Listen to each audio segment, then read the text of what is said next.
Çətinlik nə sidiyə getmək, sidirdə təzyiqin olmaması, sidiyin nazik olması və ya sidiyə getdikdən sonra tam boşaltmama hissi varsa, burada sidik kanalı darlığı əsas problemlərdən biri ola bilər. Sidik kanalı darlığı prostat bölməsi ilə qarışan, amma prostat bölməsindən çox fərqli bir müalicəsi olan və çox fərqli bir hekayəsi olan urolojik bir xəstəlikdir.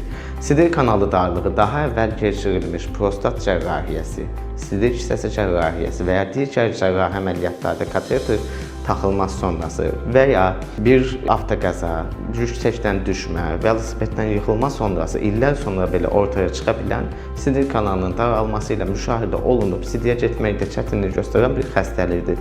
Bu xəstəliyin həm qapalı yolla, yəni endoskopik, həm də açıq yolla cərrahi müalicəsi vardır. Burada əsas olan sizin müayinələrdən keçib darlığın ölçüsünü, uzunluğunu, o fibrotik toxumanın nə qədər sidik kanalını qapatdığını müəyyən elədikdən sonra xəstə ilə həkim arasında ortaq bir fikir birliyi ilə qərar qəbul olunur.